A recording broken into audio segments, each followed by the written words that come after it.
दुख का अधिकार। लेखक यशपाल जी। दुख का अधिकार। इस पाठ में लेखक समाज के होने वाले उच्च वर्ग और निम्न वर्ग, उच्च वर्ग अमीरों का वर्ग और निम्न गरीबों का, उच्च वर्ग और निम्न वर्ग के भेदभाव को दर्शा किया गया है। यहाँ लेखक अपने एक अनुभव को साझा करते हैं। साझा करना अर्थात विस्तार से उस विषय पर बातें बोले। दुख मनाने का अधिकार सभी को होता है, फिर चाहे वह समाज के किसी भी वर्ग का हो। सुख और दुख तो सबके जीवन में होता है। इस कहानी में दुख का अधिकार। अब कैसे दुख की कथा है, किस बात में दुख को समझा जाए। इसमें दो प्रकार के हैं। एक अमीर घर के, उस महिला के, अमीर महिला थी, उनके किसी बच्चे का देहांत होता है और वो दुख से, अमीर तो है, ऐसो आराम में भी है, पर दुख कष्ट है।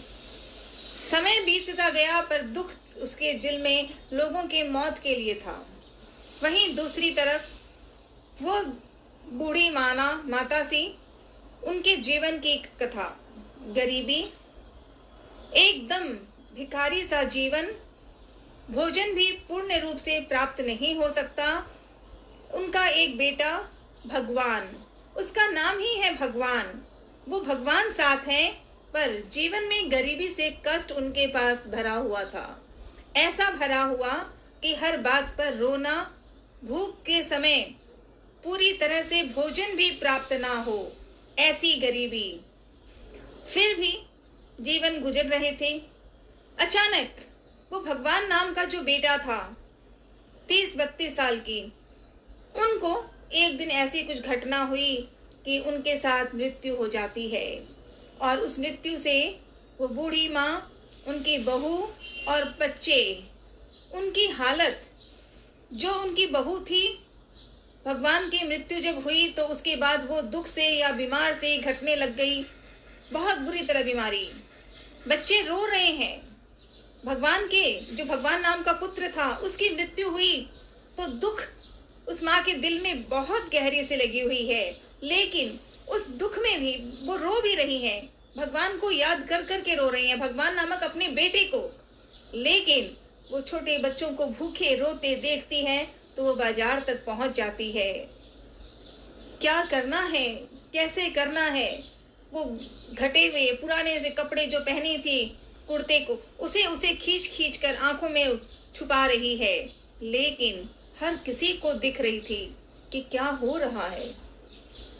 सबसे बड़ी बात, लेखक की बात सामने आती है कि लेखक स्वयं चाहते हैं वो औरत क्यों दुखी है, वो माँ क्यों रो रही है, उसके साथ क्या हुआ है, वो क्या सामान बेचने का कपड़ा लिए बैठी है, लेकिन उसके चेहरे में साफ कपड़े भी नहीं है। वो जो उन्होंने साड़ी का, एक साड़ी नाम मात्र थी, उस व्यक्ति को, ऐसी स्त्री को, वो जीवन में क्या क्या दुख है, क्यों है, क्या हुआ, ये बातें सोचती है। और दूसरा अहम है हमारे देश का कि घमंड, अहंकार, या फिर जिस समाज में रहते हैं वहाँ भी जात पात, नाम, धर्म, कथा, ये चीजें भी अलग है। जब वो माँ रोती है भगवान नामक के बेटे की मौत से, तो उसके दुख की बातें दूर से लोग देखते हैं, लेकिन जानते नहीं क्यों हो रहा है, क्या हो रहा है, कैसे हुआ है, पर देखना चाहते हैं कि वो रो क्यों रही है। दूसरी तरफ अमीर घर की एक महिला, वो भी बहुत दुखी है। उसे भी संतान की दुखी का ऐसा दुख है कि वो भी कष्ट में है।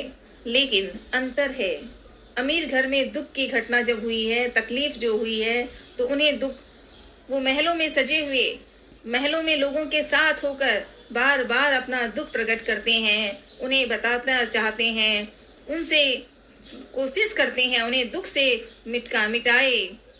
लेकिन दोनों ही माताएं, एक अमीर और एक गरीब, दोनों के जीवन में दुख है, पर दुख का अंतर अलग अलग है। यही अंतर, यही जीवन, यही कथाएं इस कथा में दुख का अधिकार जमा हुआ है। भारत में, हमारे भारत देश में तो विशेष तौर पे अमीरी और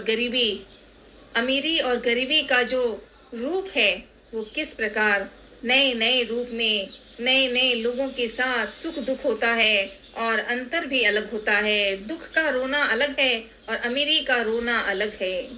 दोनों ही रोए पर अंतर अलग है।